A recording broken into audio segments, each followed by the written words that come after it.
अस्सलाम वालेकुम गाइस। एक दफ़ा एक फ़रिश्ते ने अल्लाह से दुआ की कि ऐ अल्लाह, जो तूने जन्नत बनाई है मैं उसकी सैर करना चाहता हूँ और मैं ये देखना चाहता हूँ कि तेरी जन्नत कितनी बड़ी है।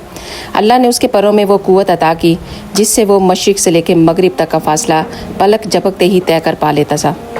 तो वो फ़रिश्ता जन्नत की सैर को शुरू करता है। अल्लाह के अता करदा परों से 1,00,000 साल तक वो सैर कर लेता है और फिर रुक कर 2 रकत नमाज अदा करता है। ऐसे ही 3,00,000 साल गुजर जाते हैं और उसे जन्नत में एक महल दिखता है। उसमें से उसे एक हूर नज़र आती है और जो बेहद खूबसूरत और हसीन होती है। वो फ़रिश्ता उससे पूछता है कि तू किस नबी की ज़ौजा है। वो कहती है कि मैं हज़रत उमर रज़ी अल्लाह तआला की ज़ौजा हूँ। उनकी वलादत अभी इस दुनिया में नहीं हुई है। वो फ़रिश्ता फिर पूछता है, मैं तो 3,00,000 साल से उड़ रहा हूँ, लेकिन अल्लाह की जन्नत है कि ख़त्म ही नहीं हो रही। बताओ कि मुझे और पूरी जन्नत देखने में और इसकी सैर करने में कितना वक्त लग जाएगा। वो कहने लगी, उमर को जितनी जन्नत मिलेगी उसके 100 हिस्सों में से तूने अभी एक भी हिस्सा मुकम्मल नहीं किया। सुभान अल्लाह। अगर आपको ये वीडियो पसंद आई हो तो प्लीज़ एक दफ़ा शेयर करना मत भूलिएगा। आप सबका बहुत बहुत शुक्रिया। जज़ाकल्लाह खैर।